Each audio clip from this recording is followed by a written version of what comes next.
inflicting extensive damage to Karachi Harbor and shipping. Since then, we celebrate the momentous day of 4th December as Indian Navy Day. A second missile attack on Karachi Harbor achieved further destruction of the enemy, and maritime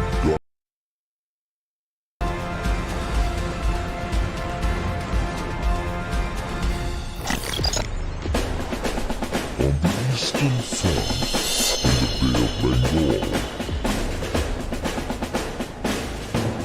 aircraft carrier Vikrant was a force multiplier for the Eastern Fleet.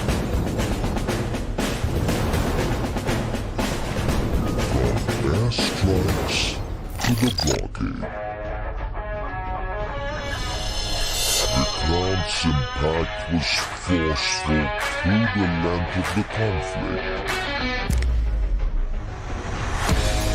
As strikes by Seahawks prevented East Pakistani forces from using the seaplane.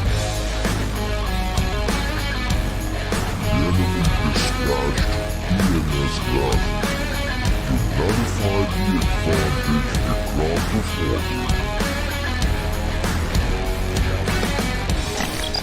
However, the preemptive actions of INS Raj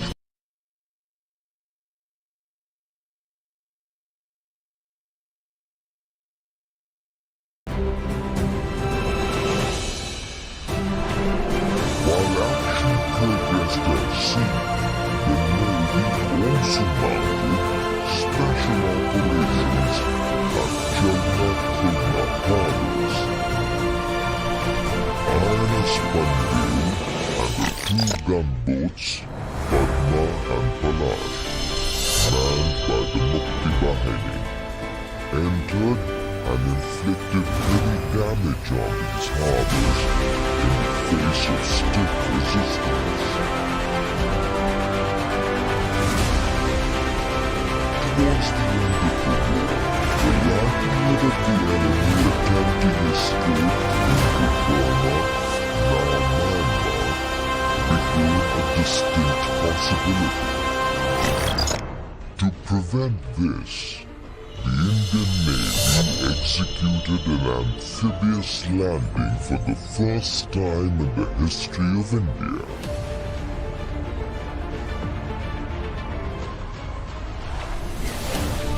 As we celebrate our victories, we also pay homage to the brave martyrs of INS Kutli, who made the supreme sacrifice in discharging their duty in the late hours of 9th December. We owe a debt of gratitude to martyrs and veterans of the 1971 war. So this year, we begin the Golden Jubilee celebrations of our victory and the Navy's decisive role in the conquest of and the creation of a friendly neighbor.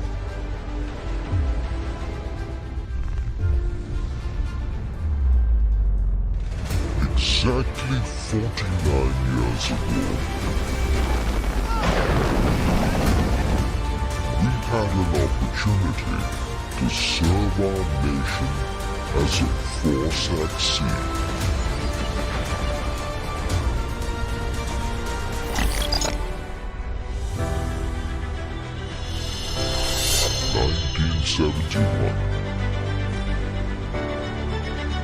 Millions were forced to flee from East Pakistan.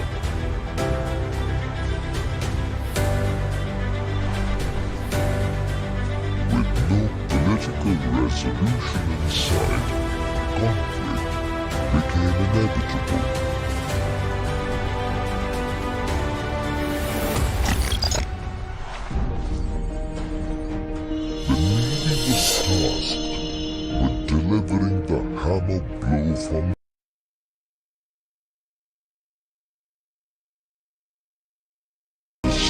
outcomes. Destruction of all Pakistani assets at sea and on. Exactly 49 years ago,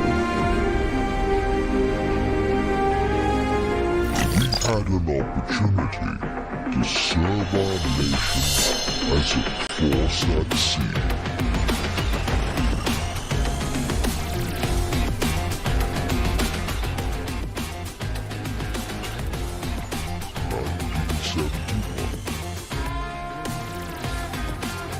Millions were forced to flee from East Pakistan.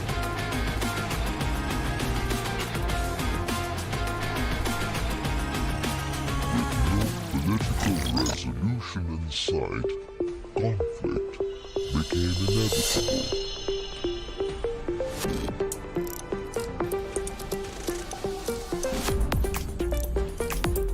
The Navy was tasked with delivering the hammer blow from the sea, with strikes aimed at decisive outcomes.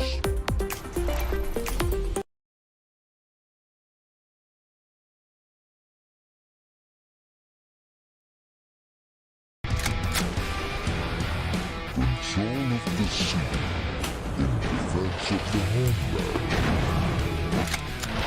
Total blockade of movements from ports in both East and West Pakistan. The 1971 war was one of the most in the history of the Indian Navy. Admiral S.M. Nanda, the then Chief of the Navy Staff, was very clear that the Indian Navy must adopt an aggressive posture. The Indian Navy's contributions were instrumental in India gaining decisive victory in the war and towards the night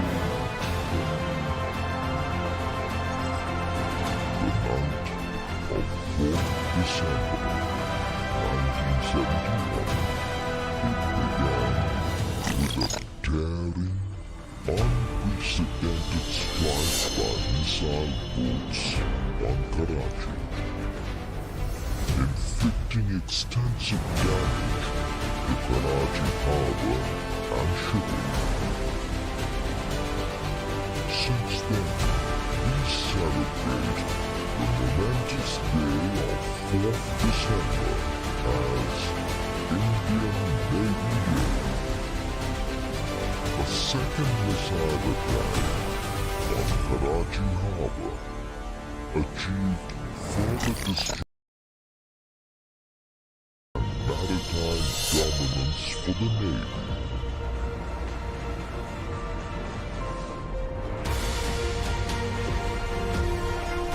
On the Eastern Front, in the Bay of Bengal, aircraft carrier Vikrant was a force multiplier for the Eastern Fleet. From airstrikes to the blockade, Vikrant's impact was forceful through the length of the conflict. As strikes by Seahawks prevented East Pakistani forces from using the seas. The enemy dispatched PNS Ghazi to nullify the advantage Vikrant afforded. However, the preemptive actions of INS Rajput gave Ghazi a watery burial near Visakhapatnam. While action progressed at sea, the Navy also mounted special operations at Jalna Khulna harbors.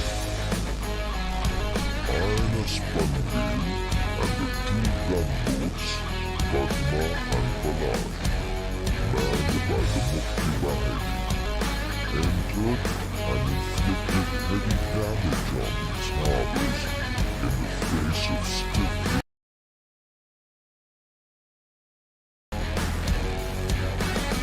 Towards the end of the war, the likelihood of the enemy attempting escape into Burma, now Myanmar, became a distinct possibility.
'71.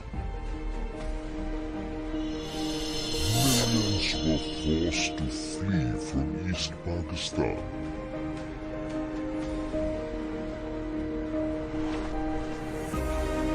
With no political resolution in sight, conflict became inevitable.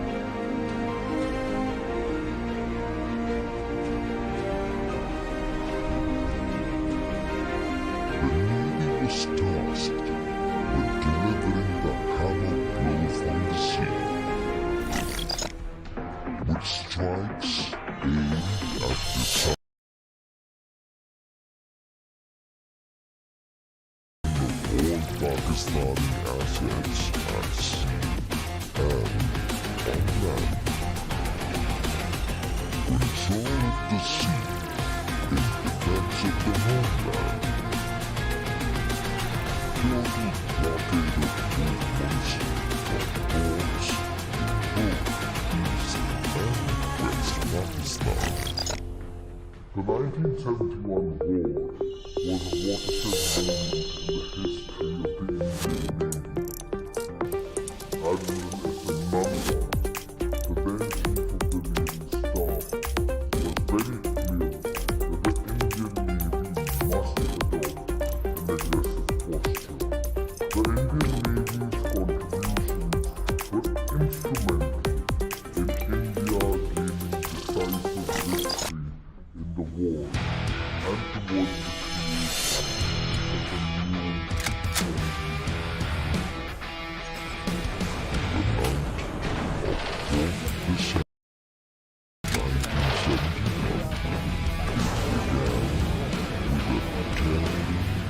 unprecedented strike by missile boats on Karachi,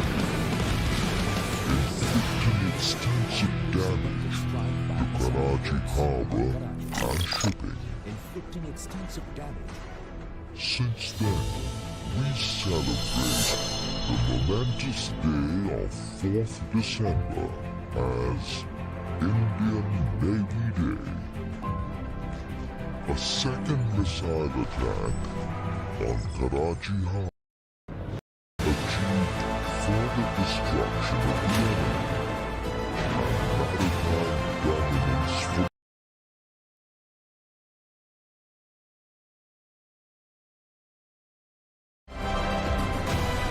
on the eastern front in the Bay of Bengal. Aircraft carrier Vikrant was a force multiplier for the Eastern Fleet. From airstrikes to the blockade, Vikrant's impact was forceful through the length of the conflict. Strikes by Seahawks prevented East Pakistani forces from using the sea. The enemy dispatched PNS Ghazi to nullify the advantage Vikrant afforded. However, the preemptive actions of INS Rajput gave Ghazi a watery burial near Visakhapatnam. While action progressed at sea, the Navy also mounted special operations at Jalna Khulna harbors. INS Panvel and the two gunboats Padma and Palash, manned by the Mukti Bahini, entered and inflicted heavy damage on these harbors in the face of stiff resistance. Towards the end of the war, the likelihood of the enemy attempting escape into Burma, now Myanmar, became a distinct possibility. To prevent this, the Indian Navy executed an amphibious landing for the first time in the history of India.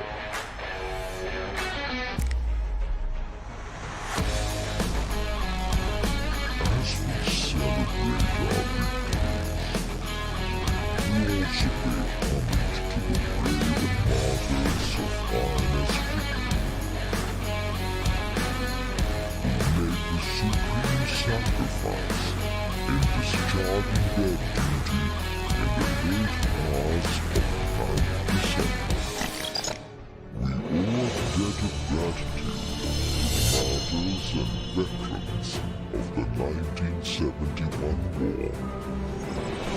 So this year, we begin the Golden Jubilee celebrations of our victory and the Navy's decisive role in the conquest of the foe and the creation of a friendly navy.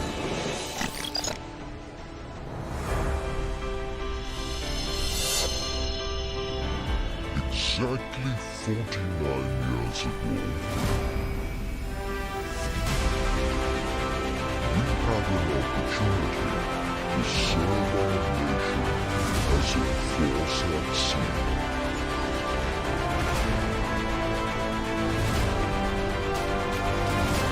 With strikes aimed at decisive outcomes. Destruction of all Pakistani assets at sea and on.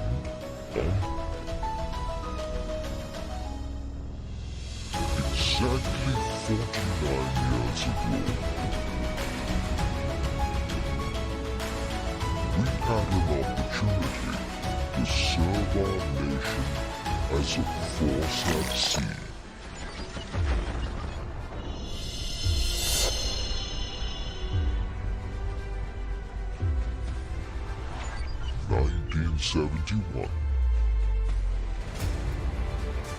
Millions were forced to flee from East Pakistan.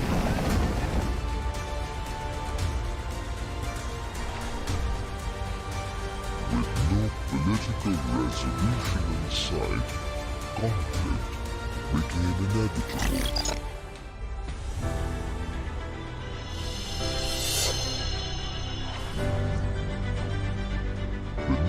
Was tasked with delivering the hammer blow from the sea, with strikes aimed at decisive outcomes. Destruction of all Pakistani assets at sea and on land. Control of the sea in defense of the homeland. Total blockade of movements from ports in both East and West Pakistan. The 1971 war was a watershed moment in the history of the Navy.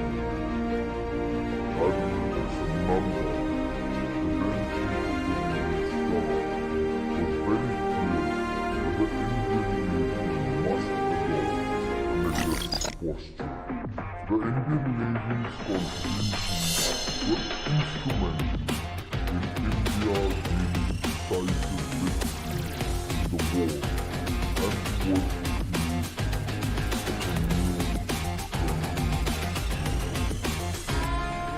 The night of 4th December 1971, it began with a daring, unprecedented strike by missile boats on Karachi, inflicting extensive damage to Karachi harbour and shipping.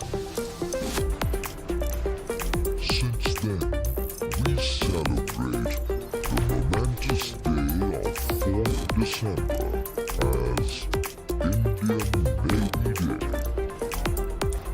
A second missile attack on Karachi harbour achieved further destruction of the enemy and maritime dominance for the Navy.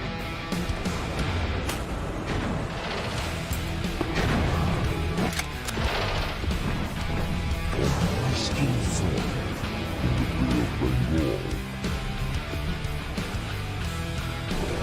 aircraft carrier Vikram was a force multiplier for the Eastern Fleet. From airstrikes to the blockade, Vikram's impact was forceful through the length of the conflict. As strikes by Seahawks prevented East Pakistani forces from using the seas. The enemy dispatched PMS Ghazi to nullify the advantage Vikram afforded. However, the preemptive actions of INS Rajput gave Ghazi a barrier near Visakhapatnam. While action progressed at sea, the Navy also mounted special operations at Jalna Khulna harbors. INS Panvel and the two gunboats Padma and Palash, manned by the Mukti Bahini, entered and inflicted heavy damage on these harbors in the face of stiff resistance. Towards the end of the war, the likelihood of the enemy attempting escape into Burma, now Myanmar, became a distant possibility. To prevent this, the Indian Navy executed an amphibious landing for the first time in the history of India.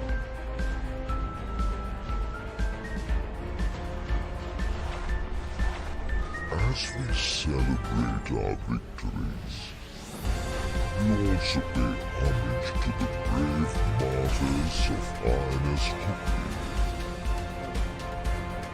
who made the supreme sacrifice in discharging their duty in the late hours of 9th December. We owe a debt of gratitude to martyrs and veterans of the 1971 war. So this year, we begin the Golden Jubilee celebrations of our victory and the Navy's decisive role in the conquest of a foe and the creation of a friendly neighbor.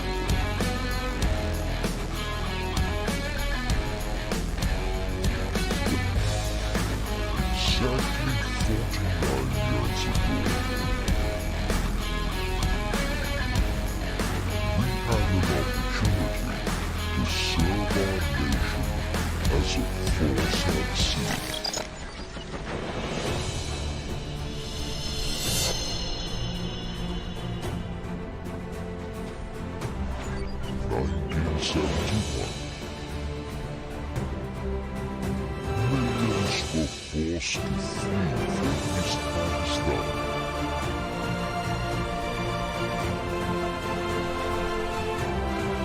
With no political resolution in sight, conflict became inevitable.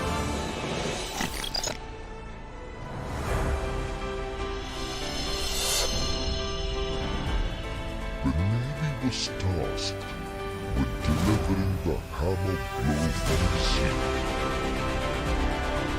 with strikes aimed at decisive outcomes. Destruction of all Pakistani assets at sea and on land. Exactly 49 years ago, we had an opportunity to serve our nation as a force at sea.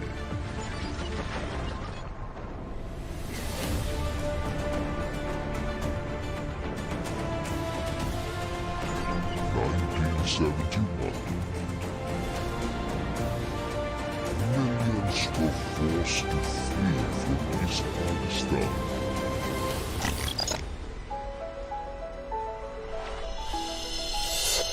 With no political resolution in sight, conflict became inevitable.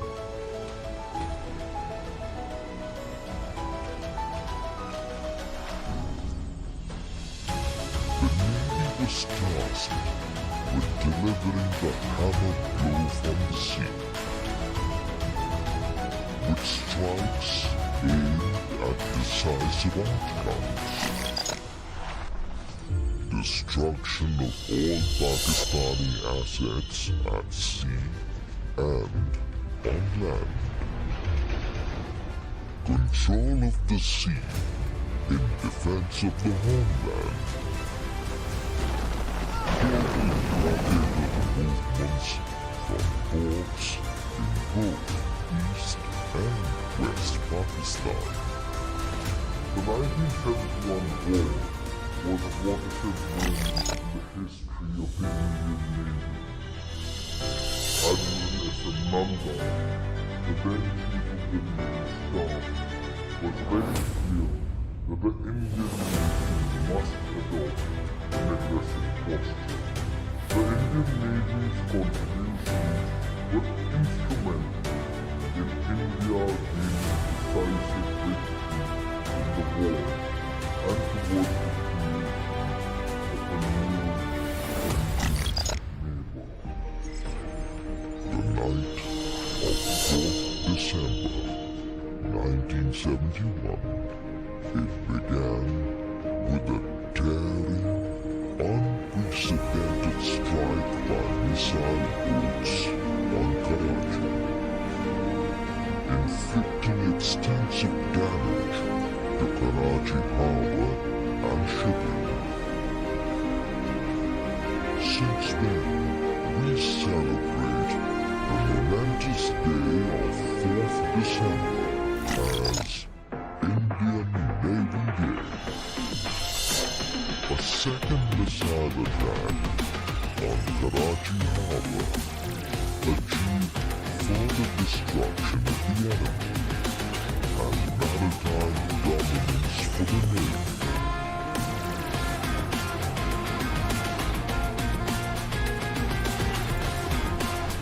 On the eastern front, in the Bay of Bengal,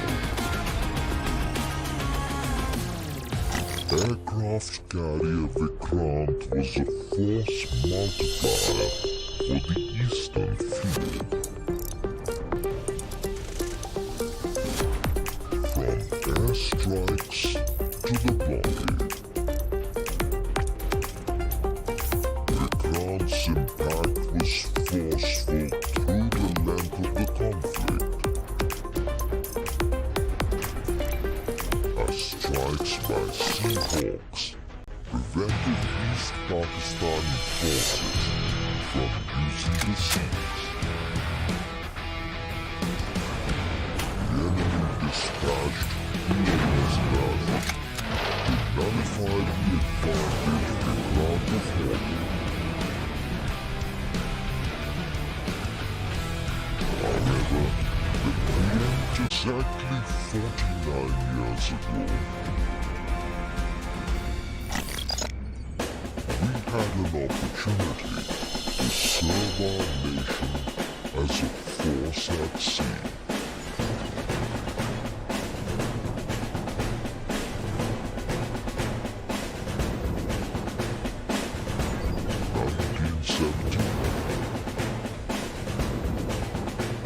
Millions were forced to flee from East Pakistan.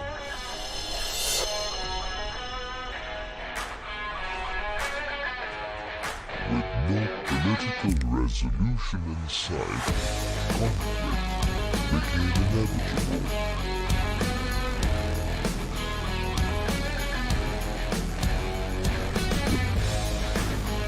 The Navy was tasked with delivering the hammer blow from the sea, with strikes aimed at decisive outcomes. Destruction of all Pakistani assets at sea and on land. Exactly 49 years ago, we had an opportunity to serve our nation as a force at sea.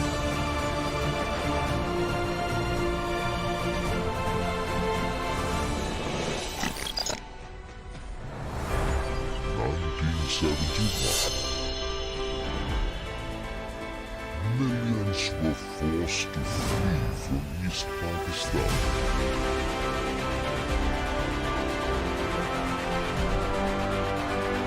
With no political resolution in sight, conflict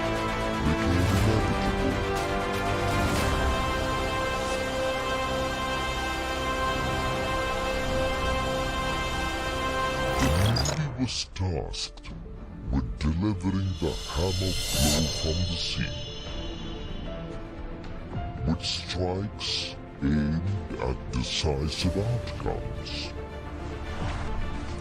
Destruction of all Pakistani assets at sea and on land. Control of the sea in defense of the homeland. Total blockade of movements from ports in both East and West Pakistan. The 1971 war was a watershed moment in the history of the Indian Navy. Admiral Nanda, the then Chief of the Navy Staff, was very clear that the Indian Navy must adopt an aggressive posture. The Indian Navy's contributions were instrumental in India gaining decisive victory in the war and towards the creation of a new friendly neighbor. The night of 4th December 1971, it began with a daring, unprecedented strike by missile boats on Karachi, inflicting extensive damage to Karachi harbour and shipping. Since then, we celebrate the momentous day of 4th December as Indian Navy Day. A second missile attack on Karachi harbour achieved further destruction of the enemy and maritime dominance for the Navy.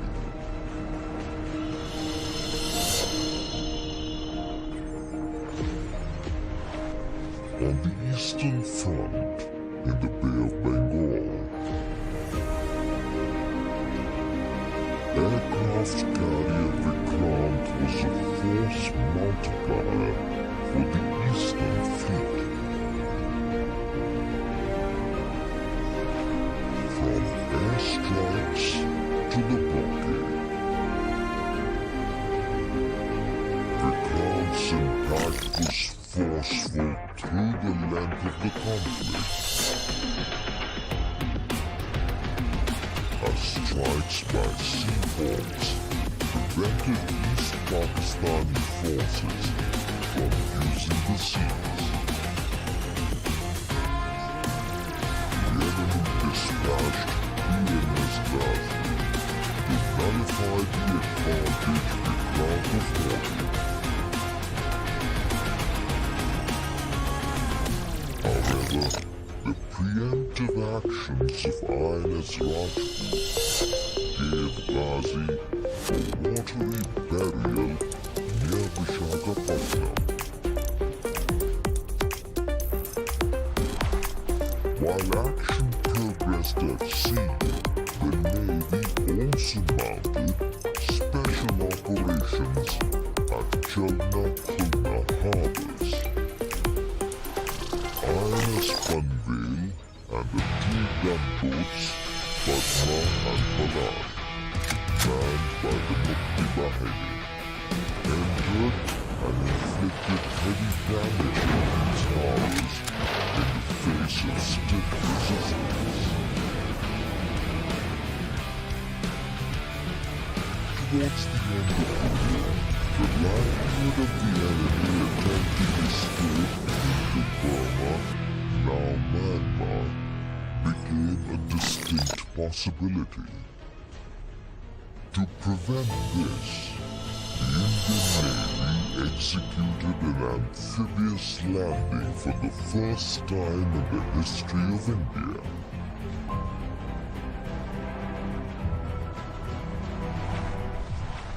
As we celebrate our victories, we also pay homage to the brave martyrs of INS Khulna, who made the supreme sacrifice in discharging their duty in the late hours of 9th December. We owe a debt of gratitude to martyrs and veterans of the 1971 war. So this year, we begin the Golden Hello. Check. Check. Exactly 49 years ago, Hello. Check. we had an opportunity to serve our nation as a force at sea.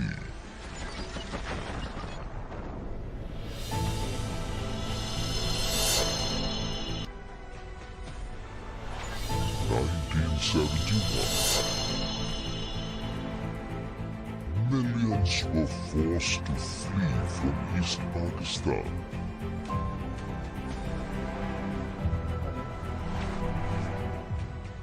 With no political resolution in sight, conflict became inevitable.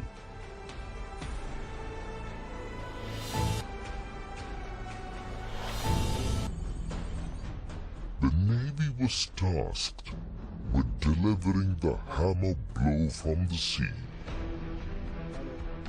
with strikes aimed at decisive outcomes. Destruction of all Pakistani assets at sea and on land.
check, check. 1, 2, 3, check.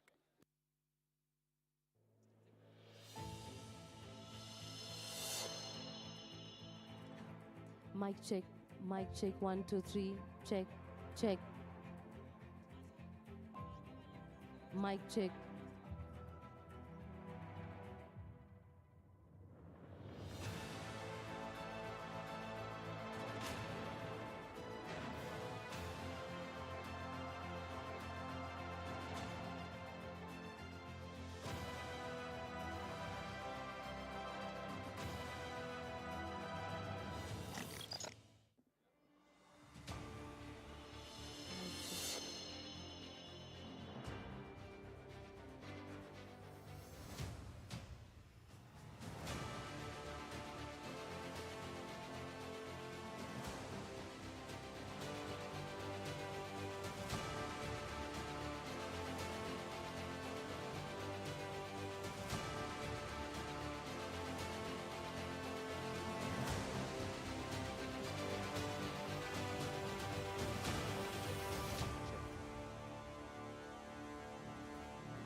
check, check, check.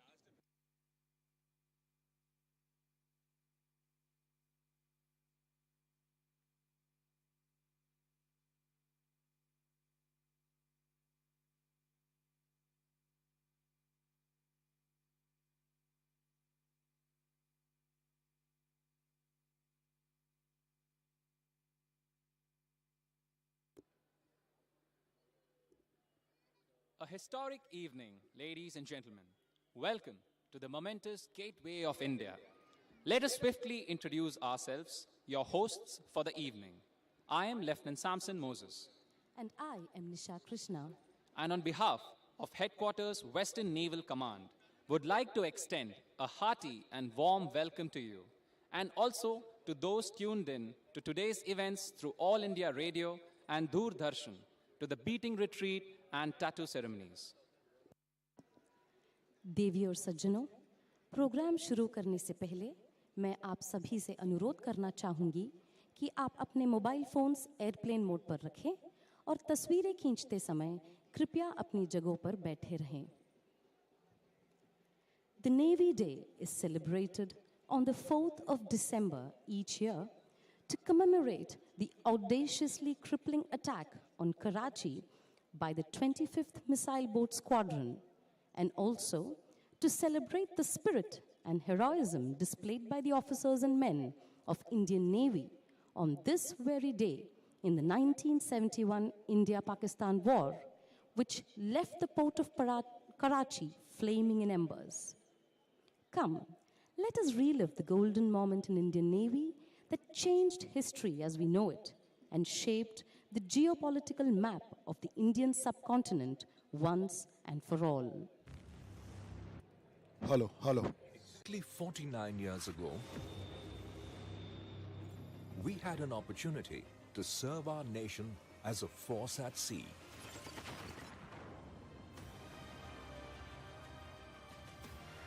(1971). Millions were forced to flee from East Pakistan. With no political resolution in sight, conflict became inevitable.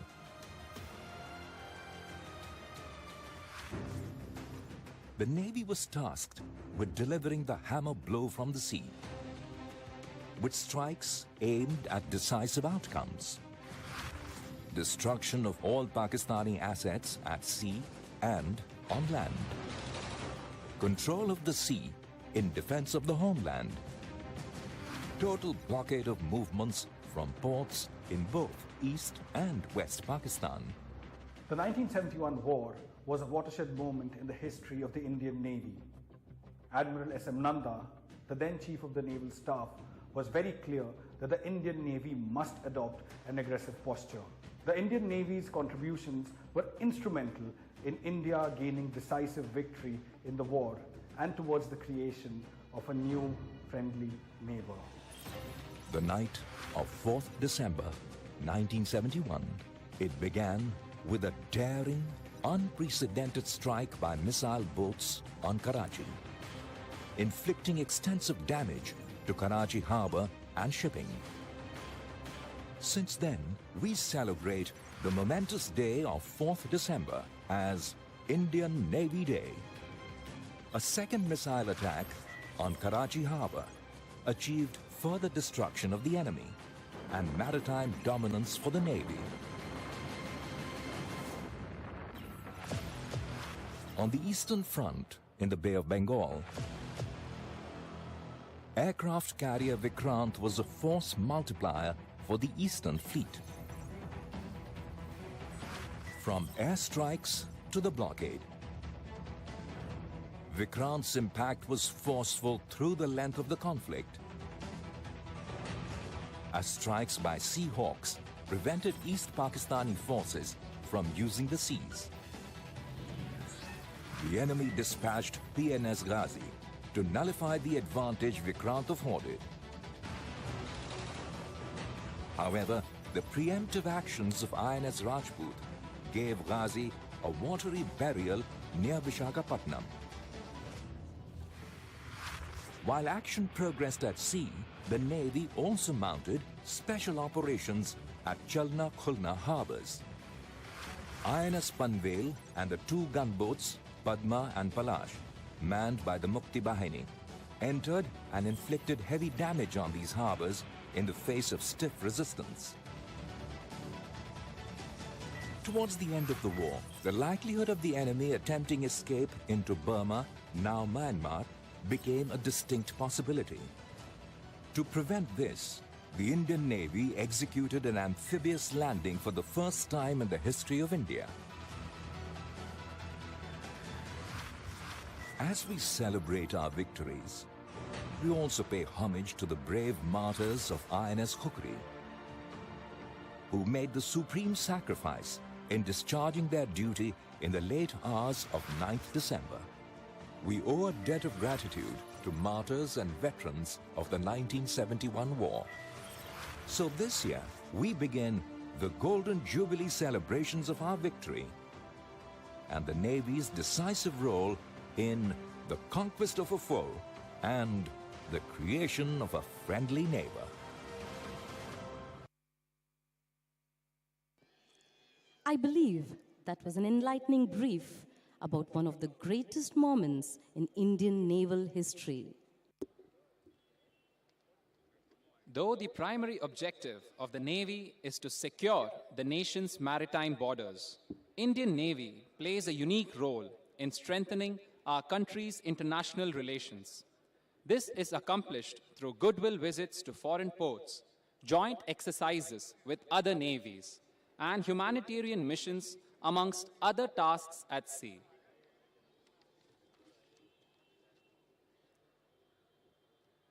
The innocence of children, coupled with their immense capability to learn and heal through tribulations, gives hope to humanity itself.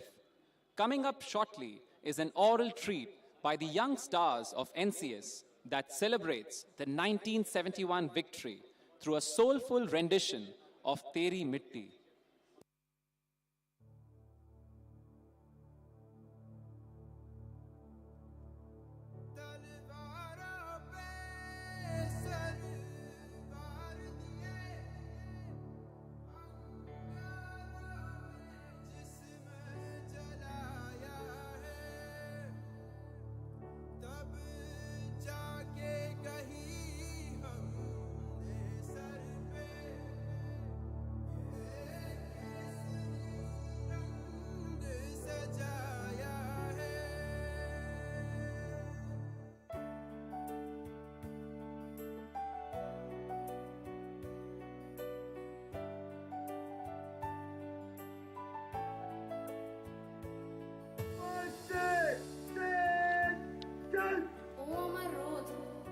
ছায়া আমার ভূমি আমার গাম ও মাটি রে ও আমার মান মোর সম্মান আমার নিজের একটি নাম ও মাটি রে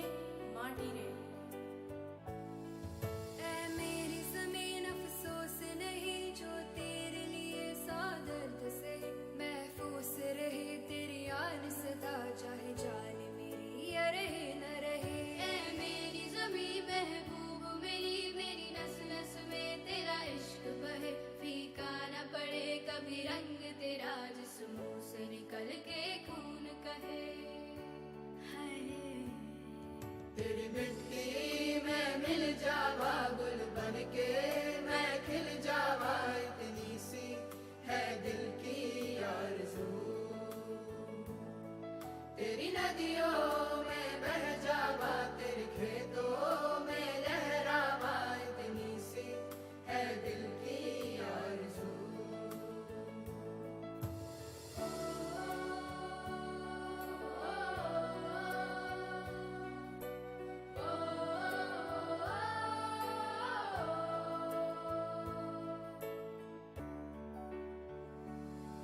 মুক্তিও মন্দিরও শোপানো তলে কত প্রাণ হলো বলিদান লেখা আছে অশ্রু জলে কত বিপ্লবী বন্ধুর রক্তে রাঙা বন্দিশালা ওই শিকল ভাঙা তারা কি ফিরিবে আজ সুপ্রভাতে যত তরুণ অরুণ গেছে অস্তাচলে ओ रांझनवी तेरी सांसों पे थोड़ा सा वतन का भी हक था ना देख मुझे यूं मुड़ मुड़ के तेरा मेरा साथ यही तक था ये तेरी ज़मीं तेरे खून से ही तो सजती संवरती है रांझी तेरे इश्क की मैं हकदार नहीं तेरी हीर तो धरती है रांझी तेरी मिट्टी में मिल जावा गुल बन के मैं खिल जावा इतनी सी है दिल की आरज़ू तेरी नदियों में बह जावा तेरे खेतों में लहरावा इतनी सी है दिल की आरज़ू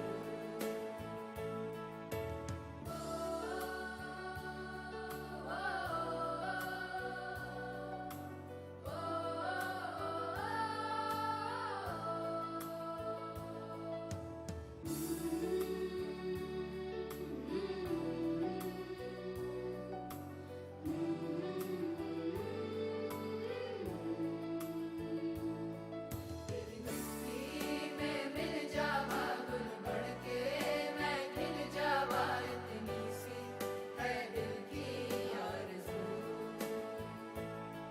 तेरी नदियों में बह जावा तेरे खेतों में लहरावा इतनी सी है दिल की आरज़ू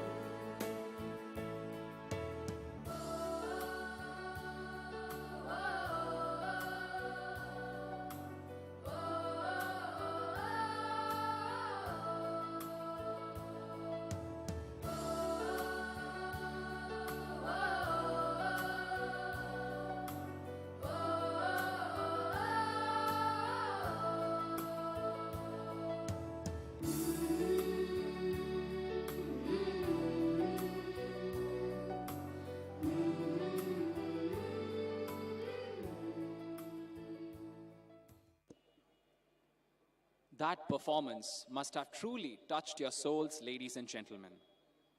The prongs that make the spear of Indian Navy, namely the surface, air, and submarine arms, along with the dedicated personnel that constitute this professional force, work seamlessly and efficiently to achieve all the objectives and tasks assigned, augmenting the range of operations in which the Indian Navy is employed. The four main roles are military, diplomatic, constabulary, and benign roles. The essence of our Navy through a video by dwelling into what it takes to be a mighty force to reckon with.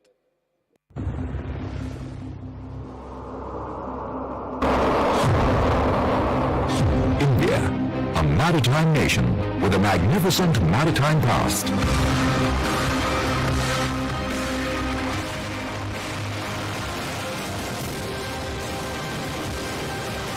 The only country that has an ocean name for it.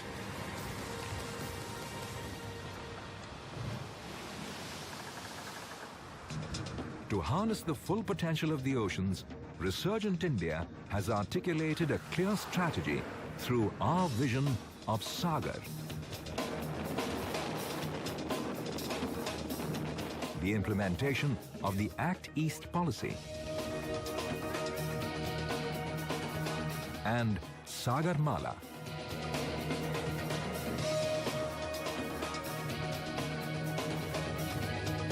The Navy are the custodians translating this vision into action as the first line of defense of national maritime interests and a net security provider for the region's maritime community.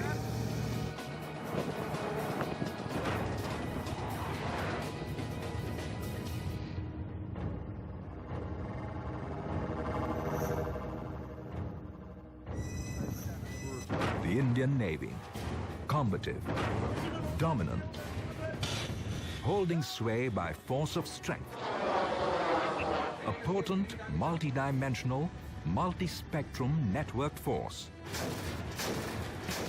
Ready to deter the enemy with relentless might and inexorable power. Providing seamless protection to the coastline and maritime assets. The Indian Navy has commissioned new naval bases like INS Sardar Patel in Porbandar, Gujarat, INS Dweep Rakshak in Lakshadweep to reinforce surveillance over vital shipping lanes to and from the Persian Gulf, and created IMAC to increase maritime domain awareness on a real-time basis.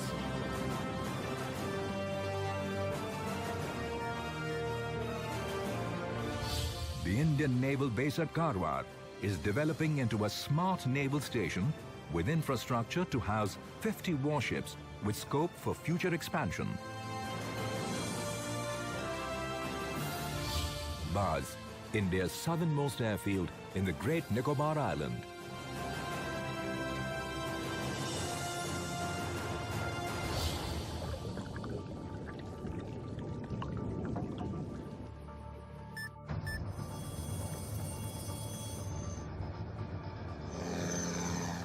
The Indian Navy, sentinels of India's vast maritime interests and her emerging blue economic status, combating rising terrorism and piracy on the high seas.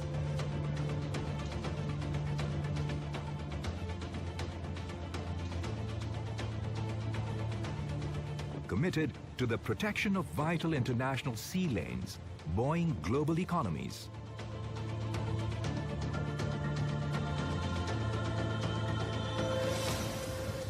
The fifth largest maritime force in the world,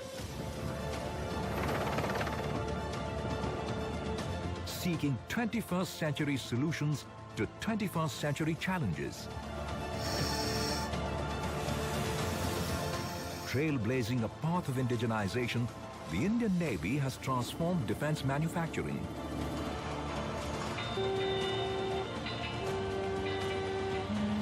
The Navy's dockyards support an agile, mobile and technology-driven force with the motto, delivering quality ships on time.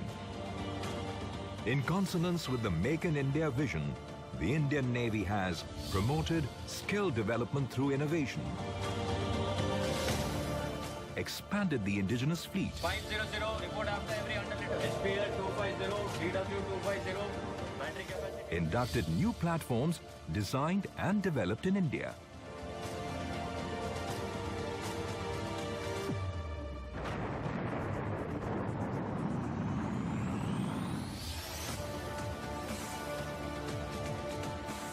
Seeking air superiority, the Indian Navy has inducted the state-of-the-art MiG-29K.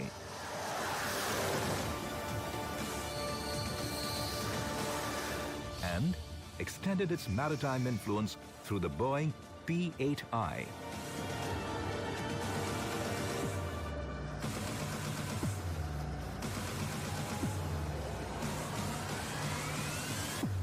Submarines add surprise and stealth. From the Foxtrot class in 1967 to nuclear propulsion, the submarine arm has defeated any misadventure.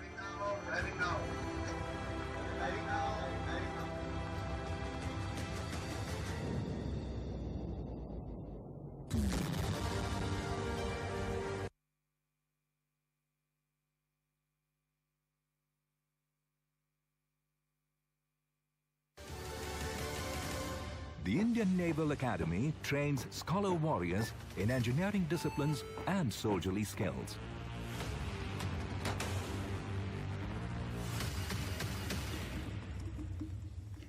Young naval officers can now handle cutting-edge technology on state-of-the-art platforms with military character and professionalism.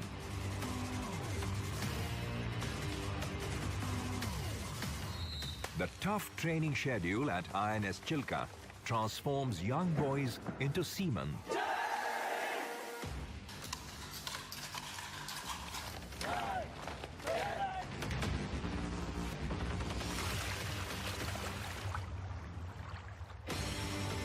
Officers of friendly foreign navies are also given the same world-class training to harness the full potential of maritime partnerships. The Indian Navy, committed to a comprehensive strategy for external defense engagements, building partnerships, and developing interoperability. Mumbai, the vibrant city that it is, was once an archipelago of 7 islands. The name Mumbai is derived from 2 words, Mumba or Mahaamba, the patron goddess Mumba Devi of the native Koli community, and Ai, meaning mother in Marathi. This de facto financial center of India is a fusing potpourri of culture, commerce, and entertainment. Tourism in Mumbai is never complete without a visit to the remarkable Gateway of India. This arch monument, dripping with history and sentiment, was built to commemorate the arrival of George V, erstwhile Emperor of India, and Mary of Teck, Empress Consort of India, on 2nd December 1911. Today, this protected monument of Maharashtra is under the aegis of the Archaeological Survey of India. As we slowly soak in this heritage and begin to enjoy the festivities ahead of us, here is before you a short documentary from the 1930s of the erstwhile Bombay.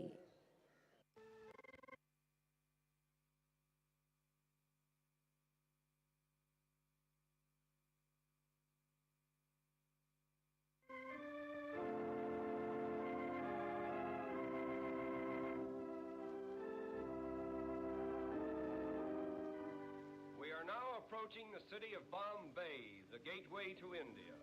And the first view that comes to our attention is the gate itself, an admirable illustration of Great Britain's constructive influence.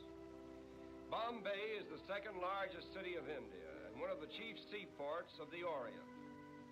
It has a mixed population of over 1 million people, representing practically every race and creed in the world.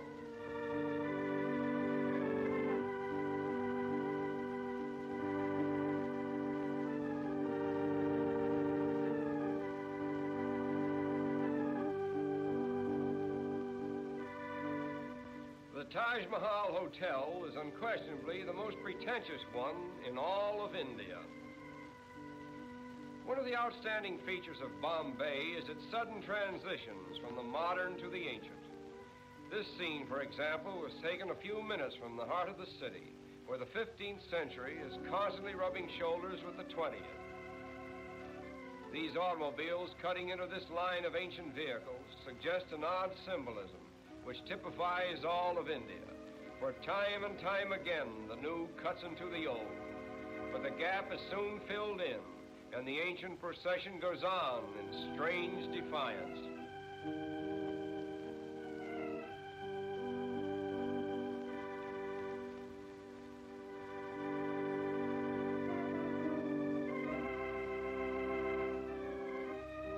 At the famous race course in Bombay, we are again transported into another world, where here is gathered representatives of every nationality, creed, and color. The course itself is considered to be the most picturesque, if not the finest in the Orient. And continue on to a picturesque fishing village just a short distance from Bombay. This quaint little habitation seems to have no connection with the mainland, and life in general appears to be carried on quite apart from the outside world. All the people who live here are engaged in the fish industry, and as strange as it may seem, many of them are strict vegetarians, and therefore will not eat fish of any kind.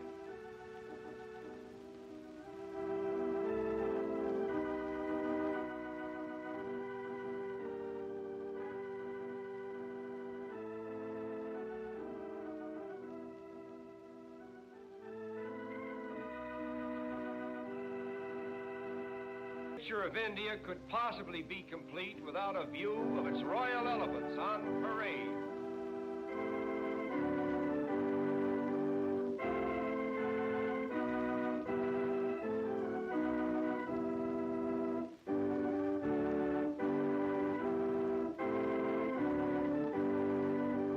Here we are reminded of the wealth of India and the splendor of the days that used to be. This is just a rare and special occasion, staged by one of the wealthy Maharajas at a grand social event. The headpieces worn by these elephants are made of solid gold and are studded with magnificent jewels. But now our journey is coming to an end. We will take one last look at Bombay before we draw our visit to a close. To the observing tourist, this view is more than just a picture. It is Bombay, the gateway to India. Through it flows the commerce of an empire. Great commercial houses, stately public buildings, and educational institutions flank its broad thoroughfares.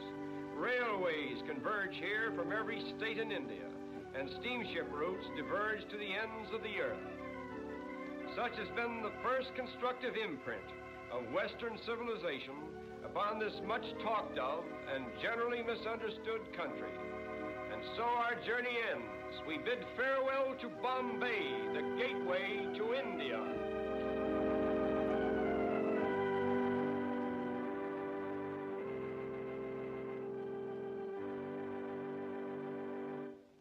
We have a lovely evening ahead of us, packed with action, music, and ceremonial grandeur. Let us take this opportunity to run you through what you are going to witness at this historic venue today. The Indian Navy Marching Band, whom you can faintly hear in the background playing military music, will then enter the display area in front of you. Indian Naval Chetak helicopters will start the operational demonstration with a search and rescue display, followed by synchronized maneuvers to demonstrate the versatile nature of this lightweight single-engine helicopter. Thereafter, we will have a demonstration of helicopter-borne anti-submarine warfare operations that would be undertaken by the Sea King Mark 42 Bravo helicopter of the Indian Naval Air Squadron 330. This will be followed by the insertion of fully armed and self-contained Marine Commandos, also called Marcos, from the Advanced Light Helicopter by having them slither down a rope, following which they will carry out a quick waterborne ingress on board a rubberized craft to their operations area. The chief host for this evening is Commodore Sanjay Kumar Nagar, Commanding Officer, INS Kunjali. The chief guest for today is Rear Admiral A.N. Pramod, Flag Officer Commanding Maharashtra Naval Area. On arrival of the chief guest, you are requested to rise, following which the band will play the national anthem. You are requested to stay at attention until completion. Personnel in uniform are requested to salute. Thereafter, the band will march in and commence the beating retreat ceremony. देवी और सज्जनों, मुख्य अतिथि के आगमन पर आप सब से उठने का निवेदन है। मुख्य अतिथि के आगमन के बाद बैंड द्वारा राष्ट्रगान बजाया जाएगा, जिसमें आप सबसे सावधान में खड़े होने का निवेदन है। वर्दीधारी अधिकारियों से अनुरोध है कि वे सलूट करें। इसके बाद बैंड का आगमन होगा और बीटिंग रिट्रीट सेरेमनी की शुरुआत की जाएगी। The beating retreat ceremony will conclude at sunset, which will be marked by the ceremonial lowering of the Indian Navy's flag, the white ensign, hoisted on top of the monument. You're requested to rise for the sunset ceremony. Personnel in uniform are to salute. This will be followed by an aerial salute by the Indian Naval Helicopter Fleet, comprising of Chetak, Sea King, and ALH, operating from INS Shikra, right here in Mumbai. Upon completion of the aerial salute, there will be the tattoo ceremony performed by the Naval Central Band and silent continuity drill displayed by the Noviers of Western Naval Command. We will then have the Sailors' Hornpipe Dance of the Sea Cadet Corps and light tattoo drummer's call, followed by the finale comprising all the participants of this evening's extravaganza. Culminating it all will be the coordinated illumination of Indian naval warships. Ladies and gentlemen, the program will end with the national anthem, for which you are requested to rise while personnel in uniform are to salute. The chief guest would depart thereafter. We request you to kindly remain seated till the chief host also leaves the venue at the end of the program and wait for the announcement. That was a brief overview of the exhilarating fare that we have prepared for you on this momentous day. But let's not get ahead of ourselves. Today, we will get more than a taste of the famous and well-traveled Indian Navy's marching band.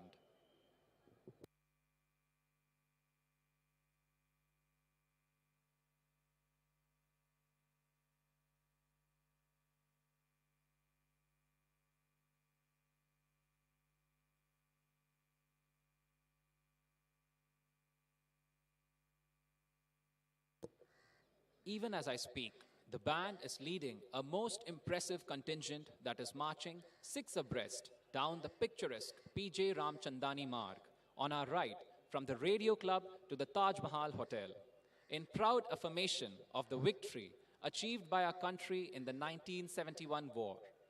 It also serves as a reminder of the victory of our city over those who tried to terrorize and intimidate us at this very location. For your information, the PJ Ramchandani Marg is named after late Flying Officer Prem Ramchandani, who gave the supreme sacrifice during the 1965 Indo-Pak War. Interestingly, he was also a Sea Cadet and continues to be a role model for the young cadets today.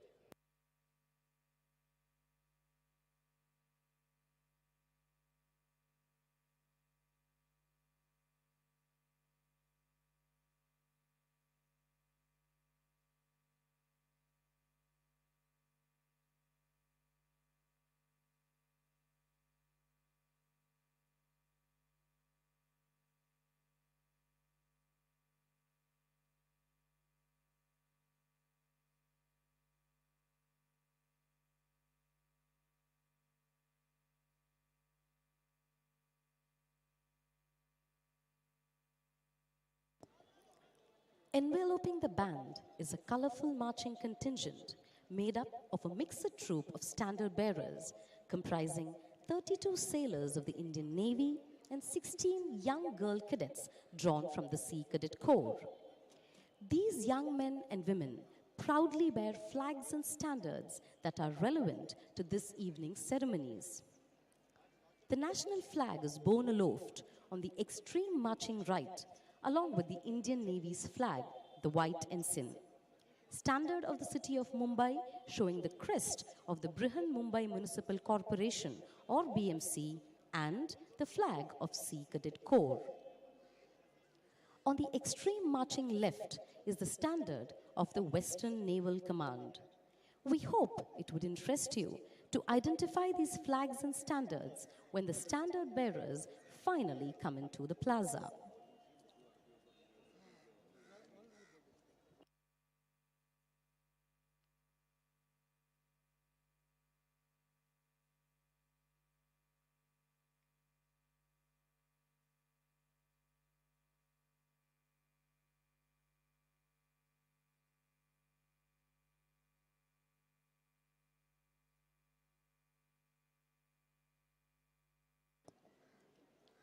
During the band's march from the Radio Club to this plaza, the impressive pomp and pageantry of the Navy will be juxtaposed with one of the most traditional of maritime dances, the Sailors' Hornpipe Dance, performed by 60 young girl cadets of the Sea Cadet Corps along with 10 drummers. This dance is a 16th century Irish jig with a 300-year-old association with sailors and sailing ships. The young drummers and flag bearers, also of the Sea Cadet Corps, will provide their distinctive flair to the performance.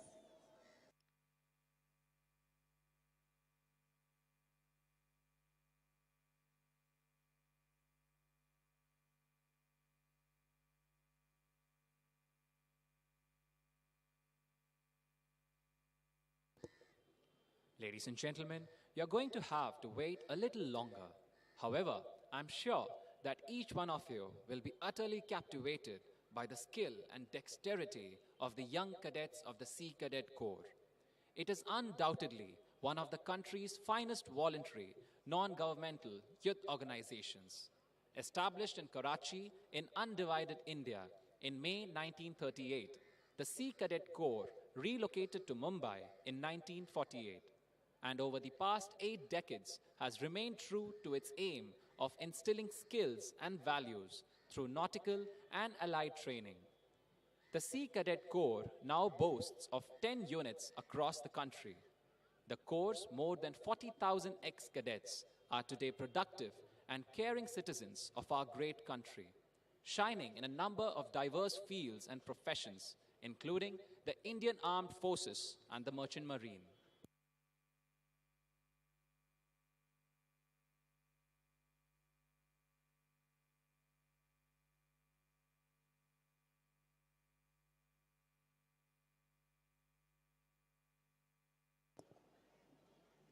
And as the marching contingent continues to delight the thousands of Mumbaikars and tourists crowding the seawall opposite the many stately homes that make up this part of the famous Mumbai seafront, let me once again welcome each one of you to this evening's beating retreat and tattoo ceremonies, as your presence, o mass, this evening demonstrates the living proof of resilience of our city and the never say die spirit of our country and our navy.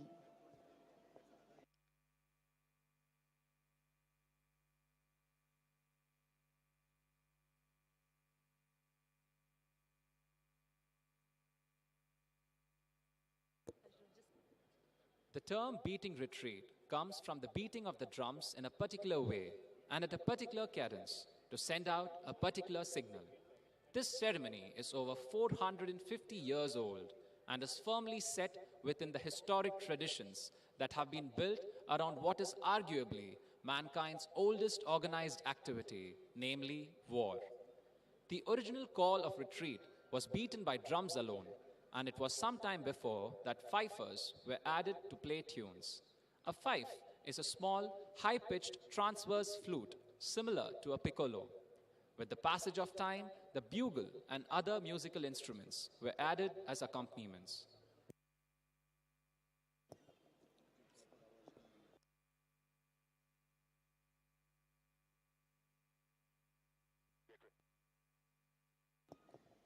देवी और सज्जनों, कृपया आप अपने mobile phones airplane mode में रखें और तस्वीरें खींचते समय बैठे रहें।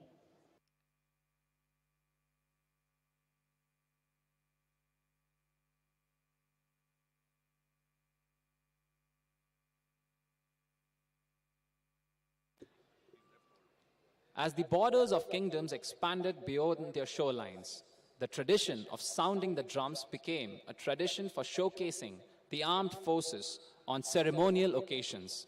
In India, the 4th of December is celebrated as Navy Day and hence is considered an apt occasion for the ceremony of beating retreat. Since the practice of lowering the ensign at sunset is universal across the armed forces, the beating retreat ceremony traditionally culminates with sunset. As India gained her independence in 1947 and then transformed in 1950 into a vibrant and democratic republic, the abiding value of military tradition was both recognized and acknowledged. As a consequence, over the past 6 decades and more, the ceremony of beating retreat has been established as an integral part of the military tradition of India and is today a much anticipated tri-services spectacle performed every year in New Delhi by the massed bands of the Indian Army, the Indian Navy and the Indian Air Force. Ladies and gentlemen, let me welcome our viewers and listeners on All India Radio and Doordarshan as we go live from the Gateway of India. As you can hear from the growing sounds of martial music, the naval band and the marching contingents have almost arrived and are now assembling just outside the plaza. Ladies and gentlemen, please welcome the Indian Navy Marching Band as they make a grand entrance into this historic plaza, accompanied by the cadets of the Sea Cadet Corps.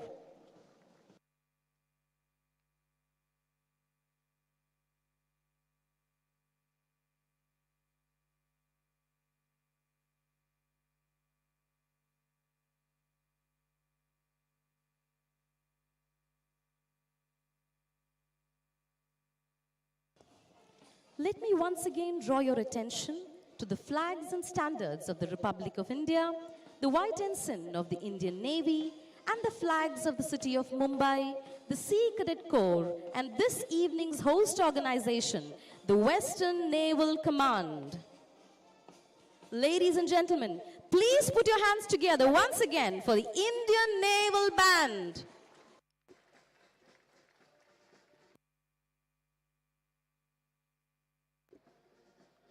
And now, if you look up towards your right, emerging from the sky are the Indian Naval Chetak helicopter to commence the operational demonstration. The INAS 321 Fleet Support Squadron is known as Angels. Aptly named, these Angels of Mercy are attested by the innumerable lives they have saved in search and rescue missions or in prompt evacuation of casualty from the battlefield. Angel Gateway, this position is good. Continue with the demo. Ladies and gentlemen, the Chetak helicopter will now showcase the process of recovering survivors at sea. As you can see, the Chetak is lowering a trained diver into the water, who will then proceed to rescue the survivor at sea.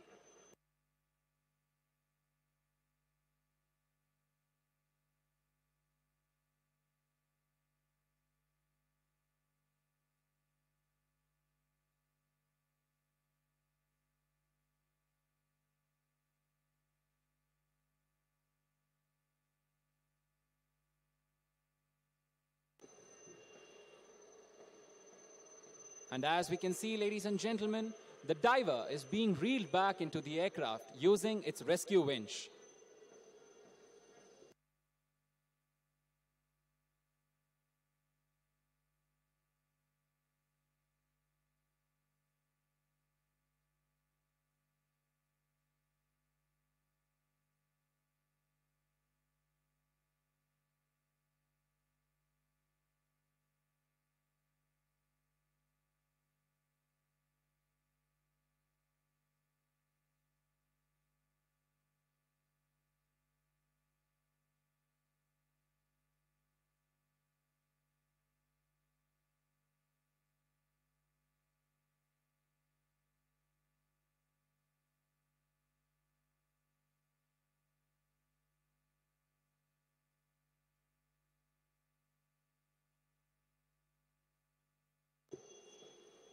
Ladies and gentlemen, can we have a huge round of applause for the brave men for such an immaculate display of dexterity in saving lives in peril at sea?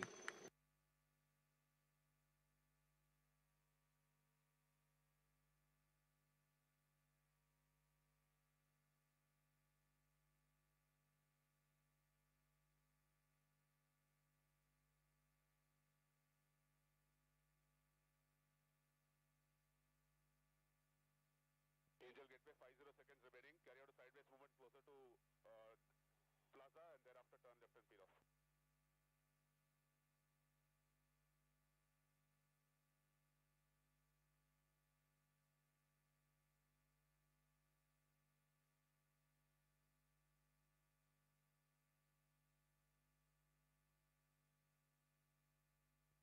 Angel Gateway, you may turn left now and initiate takeoff.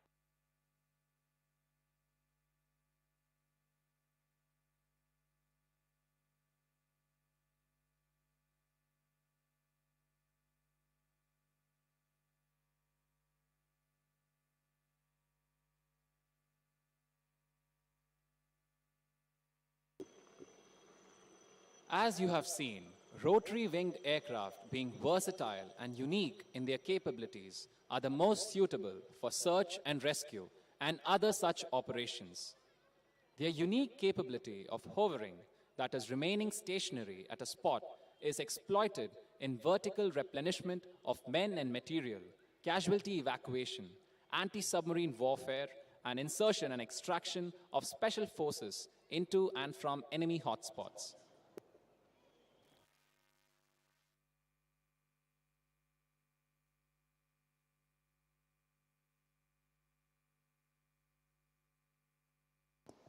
Next in line is the hulking giant, the Sea King Mark 42 Bravo anti-submarine warfare helicopter, from Indian Naval Air Squadron 330 as they will showcase the evergreen dunk maneuver.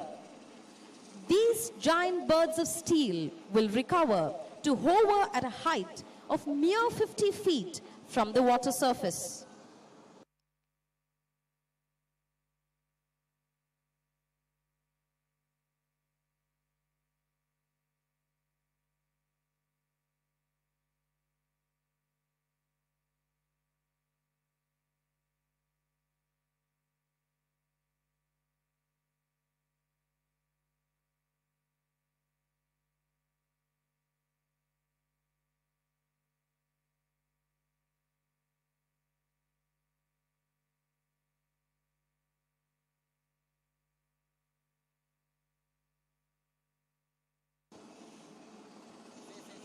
The helicopter will then lower the sonar body, which is the underwater ears used by the Naval Air Operations officers on board the aircraft to detect the lurking submarines in the depths of the ocean. No wonder an anti-submarine helicopter is the most potent enemy of a hiding submarine. As you can see, the brightly colored sonar dome helps in the detection of the ever-elusive submarine, which can then be engaged with multiple anti-submarine warfare weapons carried on board, such as the depth charge and torpedo. Let me add, ladies and gentlemen, the helicopters are using all of their engine power during this particular maneuver, which I'm sure will be vouched by the crowds feeling the massive downwash of the rotor blades. There's no room for error. Well, that's just another day in the life of an anti-submarine warfare crew.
Ladies and gentlemen, can we have a huge round of applause for these brave men for a fantastic display of professionalism and alacrity?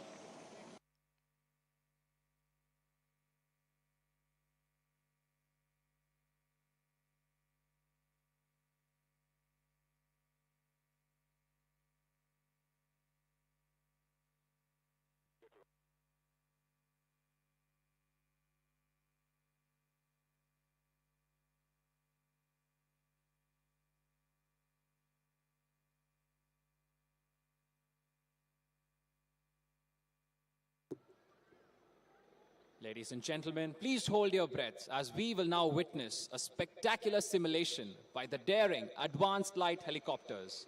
It will incorporate a heliborne ingress, a tactical insertion of a covert ops team.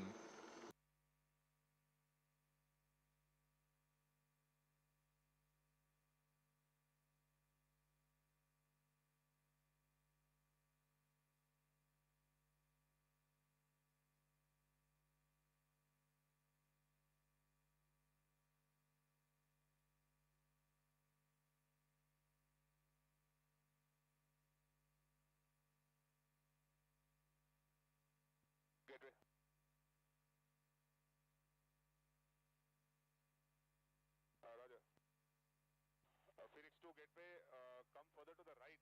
Come to the starboard quarter of Phoenix Leader if possible.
Emerging from the helicopter is one Prahar of the Indian Naval Marine Commandos, or the Marcos, slithering into the water as the first part of their mission. Slithering is the technique in which the Marine Commandos are lowered down from the helicopter into a hostile environment via a rope. As you can see, a small Gemini is ready to induct the Marcos and has taken position below the ALH at Hover. It needs tremendous strength and courage to pull off such a heroic act. Let me add, ladies and gentlemen, the Marcos are fast roping down from a height of over 50 feet. May I also draw your attention to the second helicopter in the background, which is maintaining a bird's eye view of the combat area. This helicopter is providing covering fire support using an onboard machine gun for the troops inserting in the battle zone.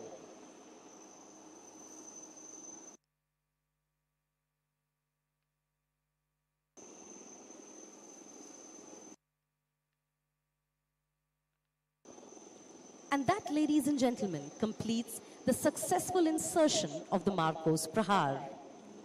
As you can imagine, it is not easy, this slithering business. It needs speed, strength, agility, tremendous focus, and courage beyond measure. The lives are at stake, but the never say die attitude is a core attribute of the Marine Commandos. It is no wonder that they are revered amongst the most elite special forces in the world. Ladies and gentlemen, can we have a huge round of applause for the brave Marcos and the aircrew for an excellent display of courage and military tactics?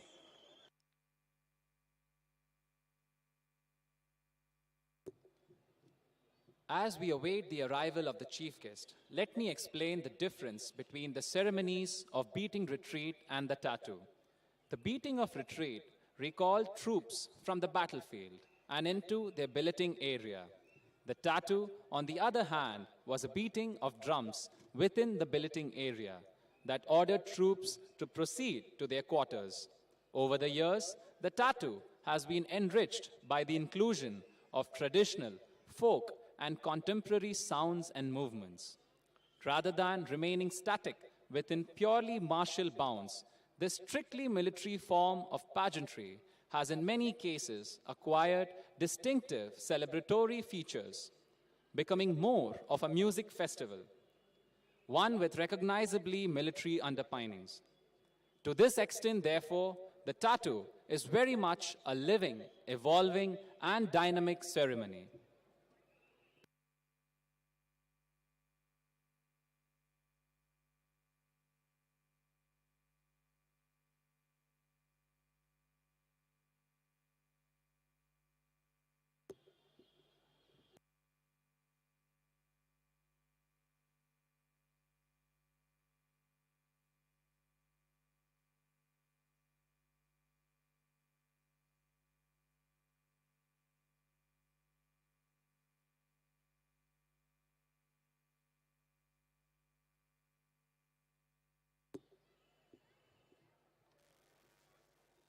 Ladies and gentlemen, please rise for the chief guest, Flag Officer Commanding Maharashtra Naval Area, Rear Admiral A.N. Pramod.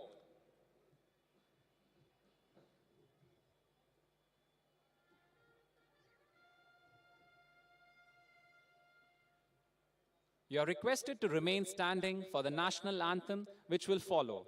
Uniformed personnel are required to salute during the national anthem. देवी और सज्जनों, मुख्य अतिथि पहुंच चुके हैं। आप सबसे अनुरोध है कि अपनी जगह पर खड़े हो जाएं। राष्ट्रगान के दौरान वर्दीधारी अधिकारियों से निवेदन है कि वे सलूट करें। Ladies and gentlemen, the national anthem.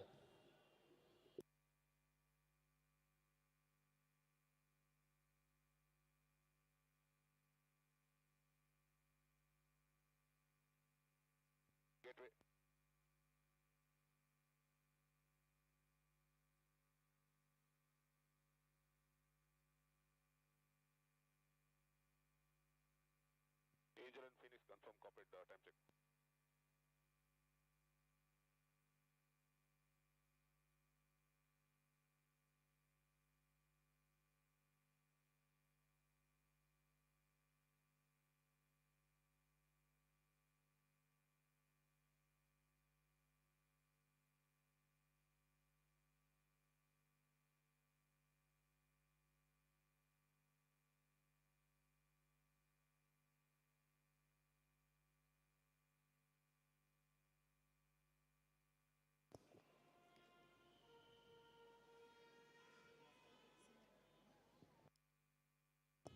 Ladies and gentlemen, please be seated.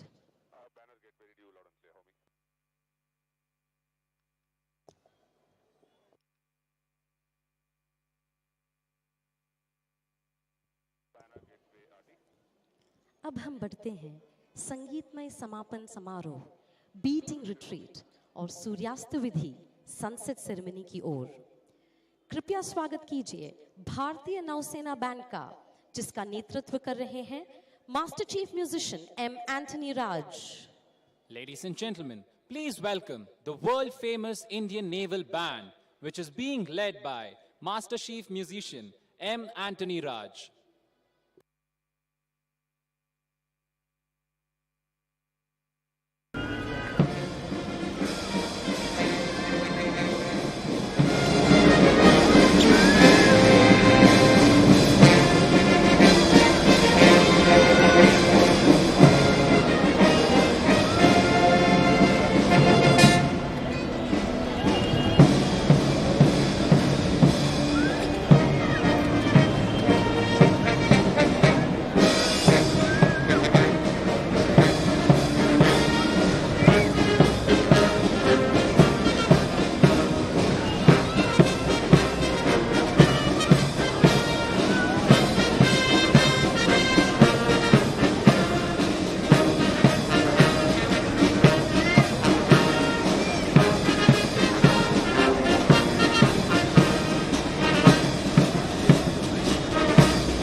42.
देवी और सज्जनों, आप सबसे अनुरोध है कि सूर्यास्त विधि के लिए अपने स्थान पर खड़े हो जाएं। सभी वर्दीधारी अधिकारी सल्यूट करेंगे। Ladies and gentlemen, you're kindly requested to rise for the sunset ceremony. Personnel in uniform are to salute.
Ladies and gentlemen, I would request you to gaze to your right. Approaching the venue first for the aerial salute is the Chetak helicopter from 321 FSS with our beloved national flag and the naval ensign. The aircraft is being flown by Commander Srijit Gopal. The Chetaks are versatile, lightweight, multi-role helicopters that have been rendering yeoman service to the country for more than 6 decades.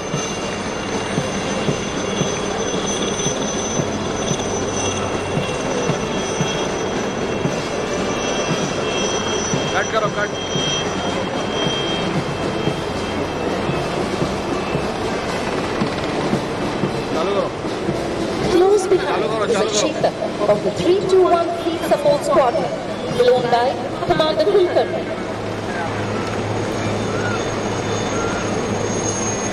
Ladies and gentlemen, please welcome the latest addition to the stable at INS Shikra, the indigenous Advanced Flight Helicopter Mark III.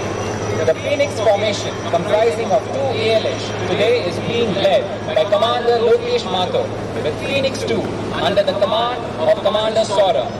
It is a state-of-the-art machine encompassing latest avionics and mission equipment capable of carrying out various afloat operations. Ladies and gentlemen, following the Phoenix, we have one Sea-King Mark 42 helicopter of Indian Naval Air Squadron 330. Leading the formation today is Harpoon leader Commander Deepak Diwan, along with Commander Bipin Panikkar. This stalwart of anti-submarine warfare is fondly denoted as the Flying Frigate, for our warfare prowess is in no way less than a frigate ship.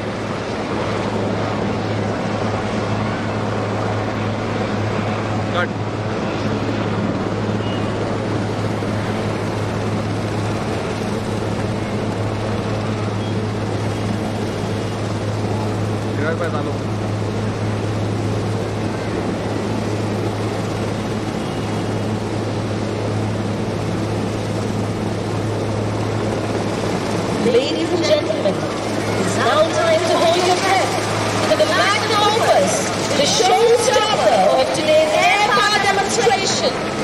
Emerging from behind the gateway is the Sea-King Mark 42 Charlie, flown by Commander Mahesh Singh of the Marine Commando Flight in INS Shikra for the speedy extraction of Marcos from their area of operation after a successful mission. This operation is termed as STIE, short for Small Team Insertion and Extraction. Bravo! That was a well-accomplished mission.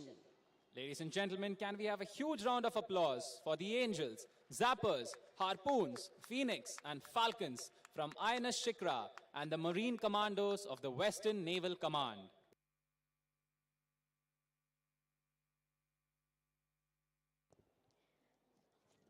Ladies and gentlemen, let me reintroduce you to our immaculate naval band as they once again take to the stage to enthrall us with their spellbinding performance. Let us not forget the magnitude of the effort that goes into putting together such a coordinated display. The fact that majority of the instruments are wind instruments and to play them while marching to the beat is truly an awe-inspiring feat. With that, let us be amazed by the naval band. Ladies and gentlemen, can we have a huge round of applause for the Indian Naval Band?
Cut एक minute running दे रहा हूँ चलो चिरत भाई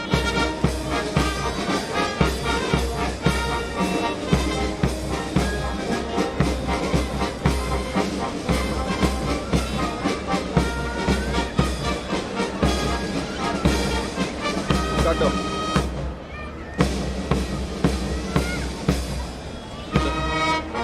ready चिरत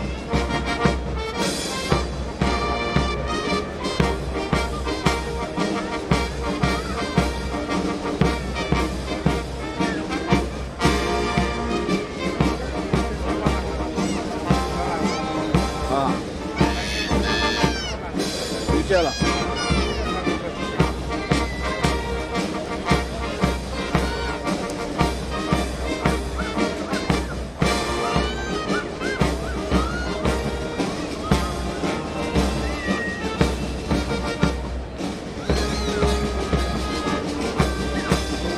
हटो अभी मेरे को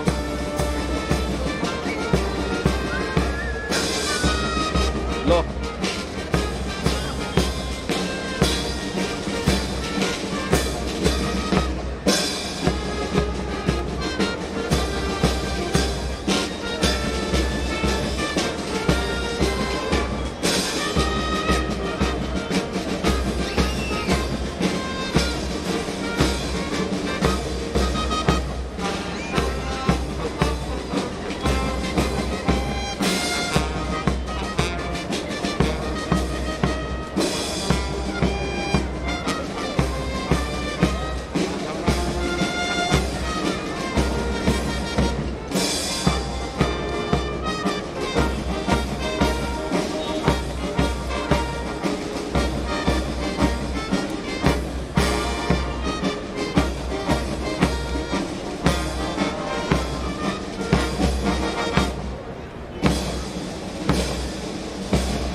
Ladies and gentlemen, please give a huge round of applause for the Indian Naval Band.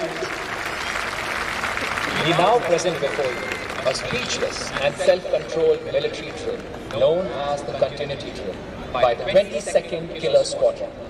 The valiant predecessors of these brave men unleashed the deadly attack on Karachi on the glorious night of 4th December 1971, going down in history books for all of eternity. This particular drill sequence is special as it inculcates unity of purpose and spirit de corps and self-control, values that are essential attributes of men in uniform, which is why drill is rightly considered as the bedrock of discipline. The contingent has been trained and led by Master Chief Petty Officer, Gunnery Instructor Madhusudan Dubey, who will pass through the formation of twirling rifles with their bayonets inflamed at the culmination of the drill. Do watch out as the platoon will form up in a figure of 75, symbolizing the 75 years of Azadi Ka Amrit Mahotsav of our country. Ladies and gentlemen, can we have a huge round of applause for these brave men?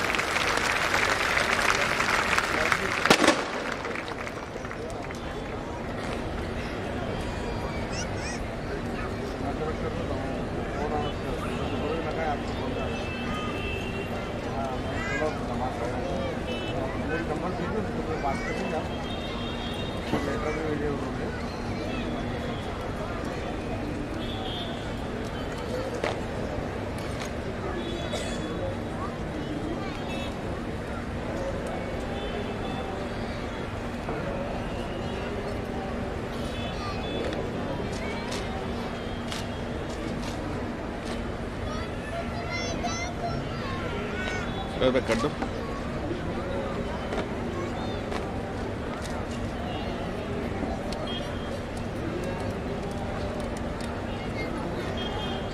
चालू हो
चारों दोनों बाजू का wire है नजदीक आन तो फिर ऑफिस ले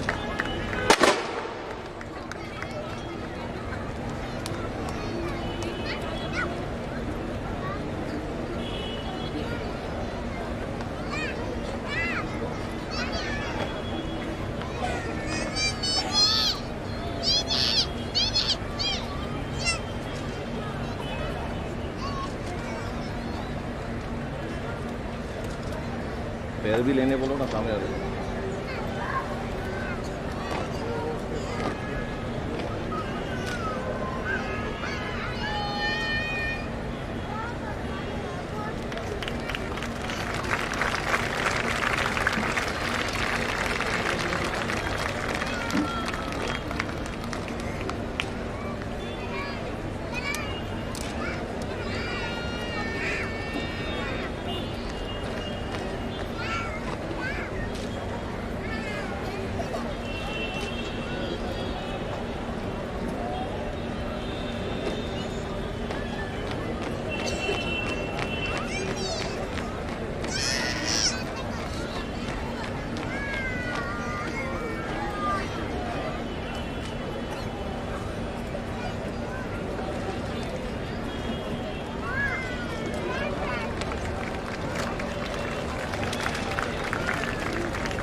लो pan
that immaculate display of precision truly calls for a thunderous round of applause, ladies and gentlemen.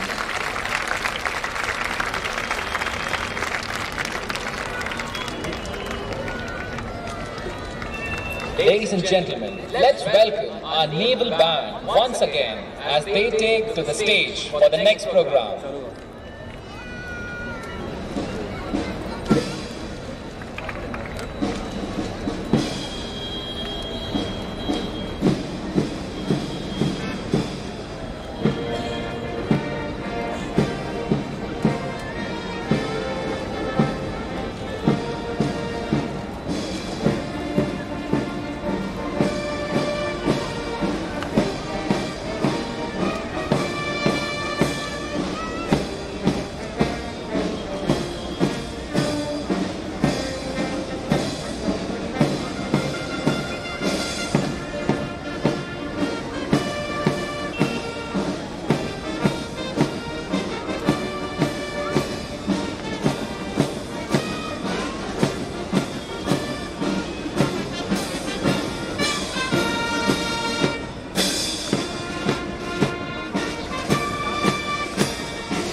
देवी और सज्जनों, अब बारी है इस खूबसूरत शाम को शानदार और यादगार बनाने की।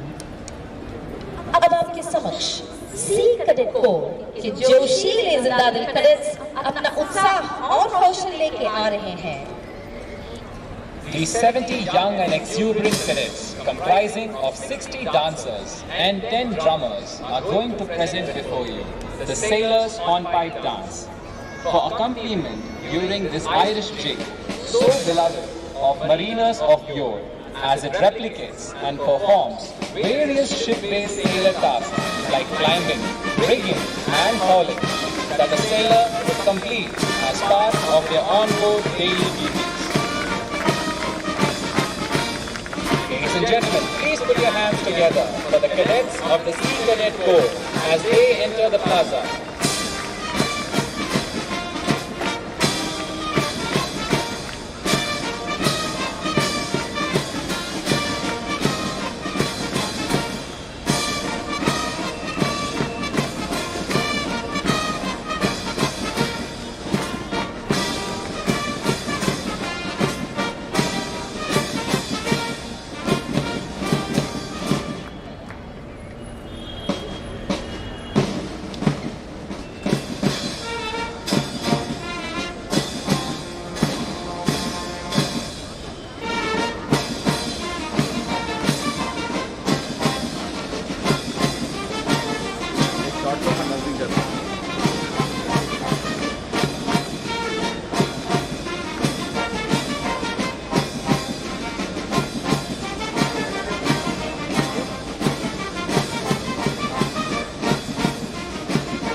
तालियों की गड़गड़ाहट से सी कैडेट कोर के इस नन्हे जोशीले कैडेट्स का उत्साह बढ़ाए।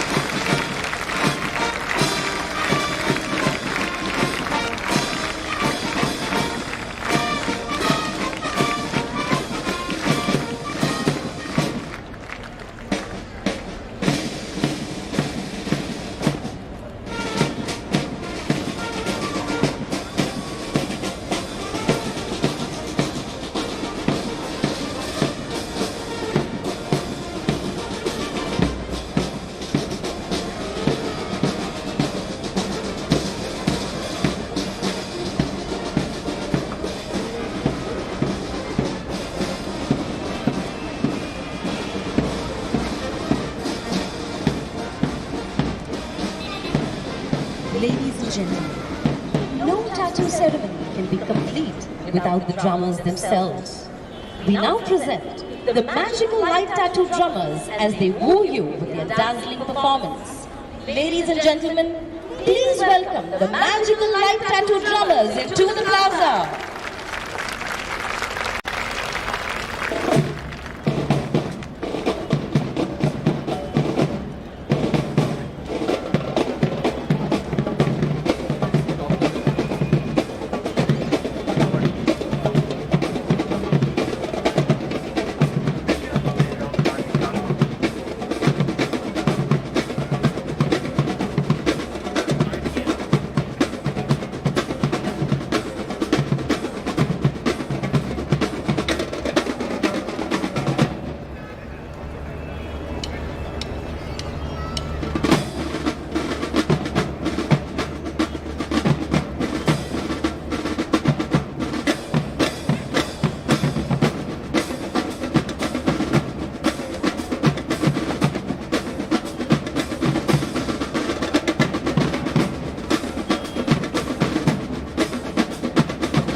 for these amazingly talented young men who bedazzled us with their performance.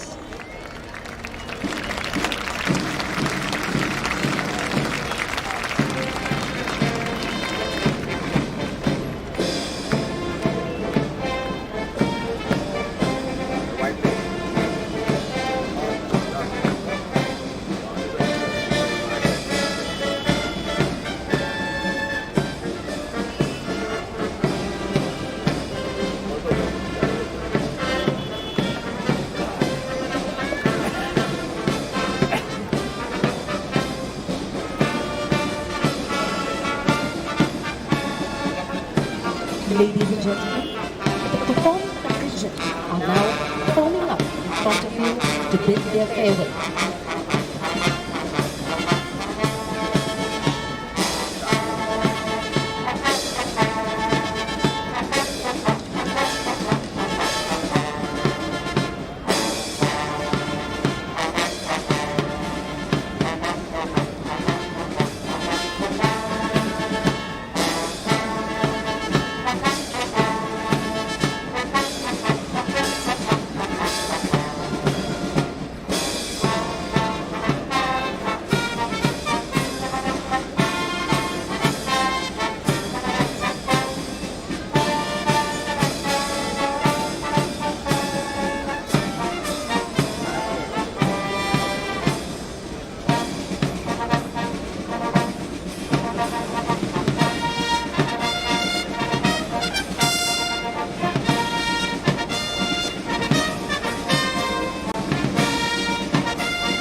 Ladies and gentlemen, can we hear it once again for all the participants for such a spectacular display as they form up to bid farewell to you this fantastic evening.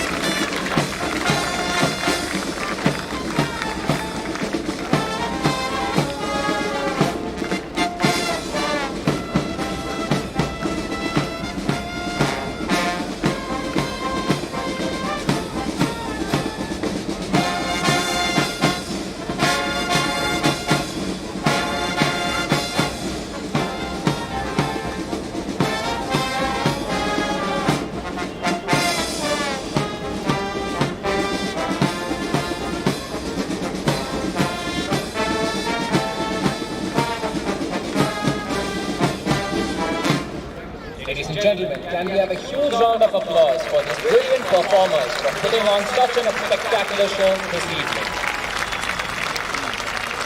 देवी और सज्जनों, आप सबसे अनुरोध है कि राष्ट्रीय गान के लिए खड़े हो जाएं। वर्दीधारी अधिकारी सलूट करेंगे। आप सबसे नम्र निवेदन है कि सुर से सुर मिलाकर राष्ट्रीय गान को उत्साह और जोश से हमारे साथ गाएं। Ladies and gentlemen, the national anthem.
As we come to a close of this year's beating retreat and tattoo ceremonies, may I draw your attention to the gateway and the harbour beyond, where Indian naval ships at anchorage are illuminated synchronously along with the shore establishments around us.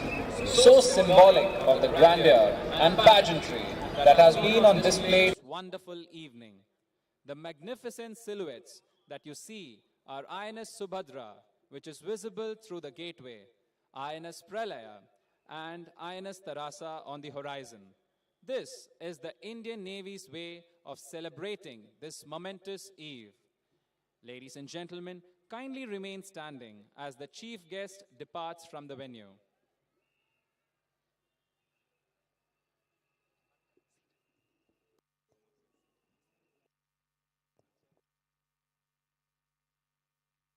Ladies and gentlemen, please be seated.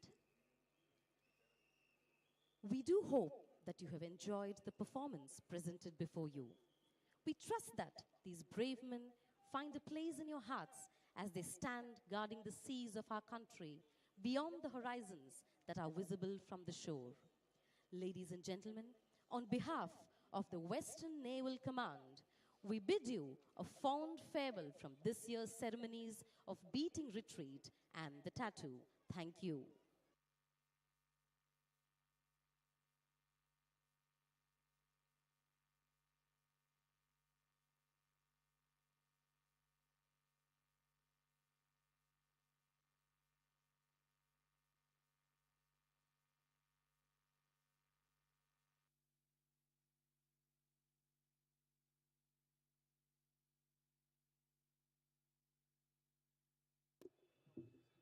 Ladies and gentlemen, thank you once again for being such a wonderful audience. You may exit the venue from the left side of the plaza. Thank you. Jai Hind.